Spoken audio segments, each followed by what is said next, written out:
Good day to you, dear students. Today we talk about the large intestine and its blood supply. Well, the large intestine is wider in diameter compared to the small intestine and is 1.5 meters in length. It extends from the ileocolic junction to the anus, and it has got different parts.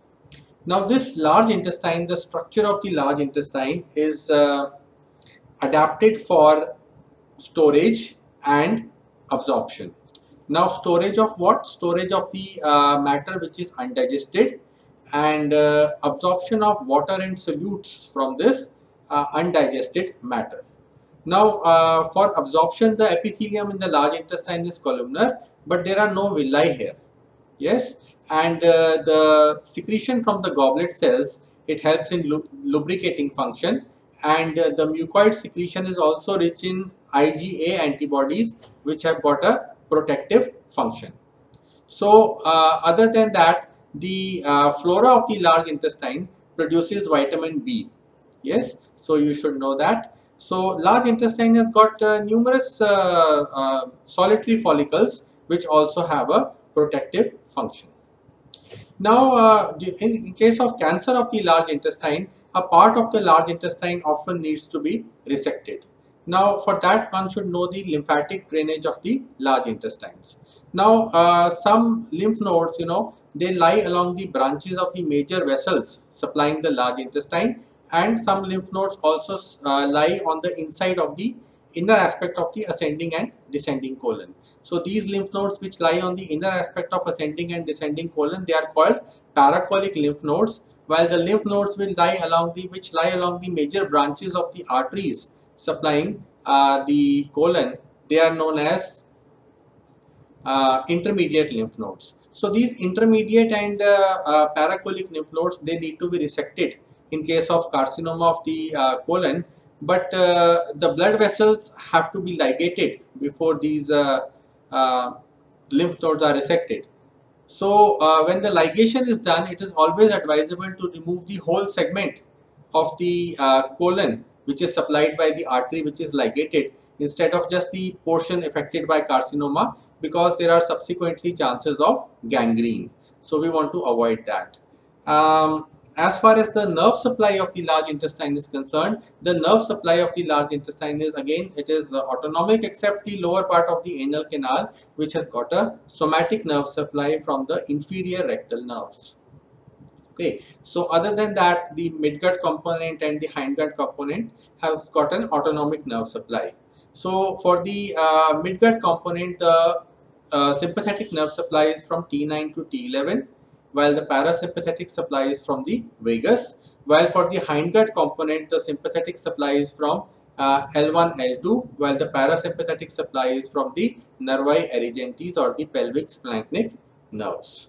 So students, the pain sensation from the large intestine up to the transverse colon is carried by the sympathetic nerves, while for the sigmoid colon and rectum, from there the pain sensation is carried by the nervi erigentes. Now you already know the effects of sympathetic and parasympathetic nervous system on the GIT. So the parasympathetic nerves, they are responsible for peristaltic movements, so they favor evacuation, and they will cause relaxation of the internal anal sphincter, while the sympathetic nerves, they will cause constriction of the internal anal sphincter, and so they favor retention by relaxing the peristaltic muscles.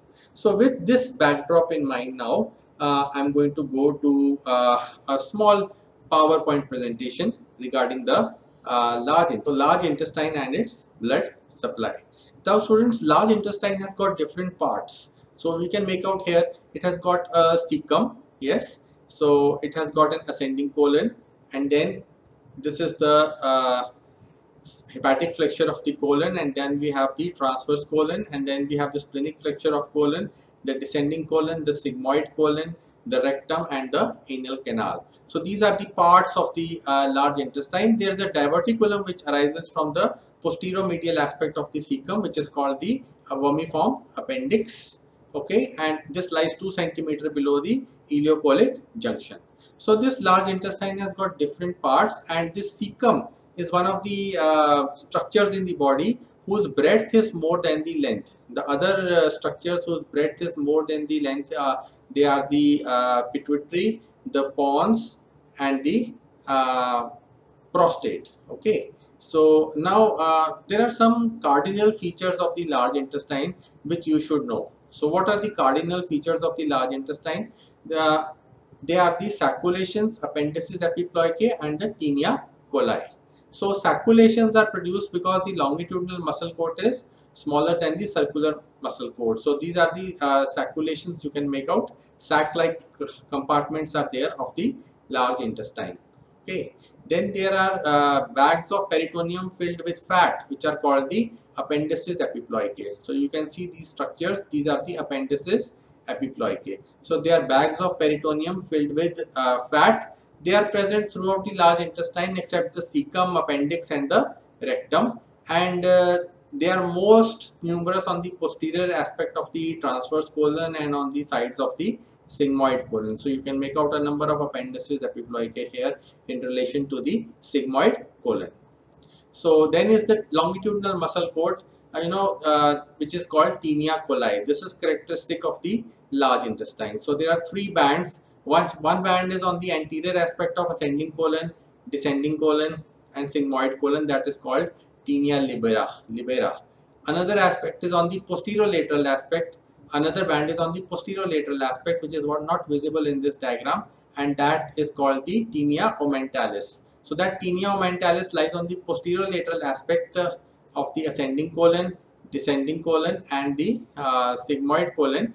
And as far as the transverse colon is concerned, it lies on the here it lies on the posterolateral aspect, and here it lies on the superior aspect of the transverse colon, tinea ommentalis. So why this change in orientation is there? That in ascending colon it lies on the posterolateral aspect, while in the transverse colon it lies on the superior aspect. That is because there is a twist in the transverse colon. So then there is another band which is called tinea mesocolica, which lies on the posteromedial aspect in case of ascending colon, descending colon, and sigmoid colon. But in case of transverse colon, it lies on the posterior aspect, so it is not visible. So this band of longitudinal muscle coat, which the three bands, they converge at the base of the appendix, and the three bands, they are lying in the large intestine, and finally they merge with the longitudinal muscle coat of the rectum. So this band of tinea coli, as I was saying, this is characteristic of the large intestine. So SAT, I call them, sacculations, appendices epiploicae, and tinea coli. They are characteristic features of the large intestine. Then now we come to the next part. That is, this question comes to you frequently in the examinations, that you have to tell the differences between the small and the large intestines. So first difference is very obvious, that small intestine is narrower in diameter, large intestine is wider in diameter. So you can also mention here that small intestine is narrower in diameter but it is longer in length, while the large intestine is wider in diameter but shorter in length. Then, as I have already mentioned, sacculations, appendices epiploicae, tinea coli, which are a feature of large intestine but they are absent in case of small intestine. Then as far as the distensibility and mobility are concerned, the distensibility of the large intestine is more. It is has got a structure which is adapted for storage of fecal matter. Then the mobility, greater part of small intestine is mobile, except some parts of duodenum which are fixed. So but the greater part of large intestine is fixed. So which parts of large intestine are mobile then? The parts of large intestine which are mobile are transverse colon, which has got a transverse mesocolon. Then you have got the appendix, which has got an appendicular mesocolon, and then the sigmoid colon, which has got a sigmoid mesocolon. So other than these three parts, that is the appendix, transverse colon, and the sigmoid colon, other than these, the remaining parts, they are fixed of the large intestine. So this question is very frequently asked in the examinations. Either you get a question between small differences between small and large intestine, or you get a question on write the differences between jejunum and ileum. Then when we come to the folds, we mentioned earlier on in the small intestine there are folds, and these circular folds, they are permanent. but in case of large intestine, the circular folds are there, but they are obliterated when the longitudinal muscle cord relaxes. Then the villi are a characteristic feature of the small intestine, but they are absent in case of large intestine. Pairs patches are present in ileum, but they are absent in case of large intestine. Then we also mentioned in the previous class that small intestine, typhoid ulcers, oval, are formed, and circular tubercular ulcers are formed in the small intestine. So it is a site for typhoid and tuberculosis, and intestinal worms may also be there. But as far as large intestine are concerned, it is a site for carcinoma, dysentery organisms, and entamoeba histolytica. So C, D, and E. Now, what are the effects of infection and irritation? Infection and irritation in the small intestine produces diarrhea, which is characterized by more watery stools, while infection in the large intestine is characterized by blood and mucus in stools. So there is infection and with fever, and this is called dysentery. So this question I told you was frequently asked in the examinations. Then we come to the arterial supply of the gut. So here we see that you have to know the ventral branches of the abdominal aorta. So this question is also frequently asked in the examination. Enumerate the branches of the aorta. So when you tell the branches of the aorta, you have to tell the ventral, lateral, dorsal, and terminal branches of the aorta. So among the ventral branches of the aorta, the main branches of the aorta are the celiac trunk, superior mesenteric, and inferior mesenteric artery. Now, celiac trunk is going to supply the derivatives of foregut in the abdomen. Okay, so what are the derivatives of foregut in the abdomen? They are the lower part of the esophagus, the stomach, then you have got the small intestine. So these are small intestine up to the opening of the hepatopancreatic ampulla. So these are the derivatives of the foregut. Along with it, you have got liver, spleen, and the greater part of the pancreas. So all of these are supplied by the celiac trunk, which is a ventral branch from the abdominal aorta, arising at T12-L1 junction. It is 1.25 centimeters in length, and its terminal branches are common hepatic artery, left gastric artery, and splenic artery. Then two more arteries are there. One is superior mesenteric artery, and other is inferior mesenteric artery. The superior mesenteric artery is arising from ventral aspect of L1, while inferior mesenteric artery is arising from ventral aspect of L3. So now you see how these superior mesenteric and inferior mesenteric arteries, they are supplying the colon. So this superior mesenteric artery, is giving 5 sets of branches. So 5 sets of branches, and you can make out one branch here, which is the middle colic artery. Then you can make out the right colic artery, which is supplying the upper 2/3 of the ascending colon and the hepatic flexure of colon. Then another artery is the inferior pancreaticoduodenal artery and the ileocolic artery. So these, they arise on one side and they are supplying the colon, while from the other side are arising the jejunal and ileal branches. So these are the branches of the superior mesenteric artery which are supplying the large intestine, and the termination of the superior mesenteric artery is by anastomosis with a branch of the ileocolic artery in the right iliac fossa. Then as you can make out, these branches, they are forming a sort of an arch here near the large intestine, and from these arch, vasa recta are supplying the large intestine. So then there is the inferior mesenteric artery which is arising from the L1 vertebra level. Now this inferior mesenteric artery gives off the left colic artery, it gives off the sigmoid arteries which may be 2 to 4 in number, and then it continues as the superior rectal artery. So this is supplying the different parts of the large intestine. So you can make out that this left colic artery is giving an ascending branch and a descending branch, and it is supplying the descending colon, and sigmoid branches are supplying the sigmoid colon. So in this way, you should know the branches of superior and inferior mesenteric artery which are supplying the colon. Now herein I would like to mention that other than this question being asked in the examination, what is the arterial supply of the large intestine, you may also get a question on enumerate the branches of the abdominal aorta. So there you have to mention the ventral, lateral, dorsal and terminal branches of the abdominal aorta. Ventral branches already I have told you: celiac trunk, superior mesenteric and inferior mesenteric.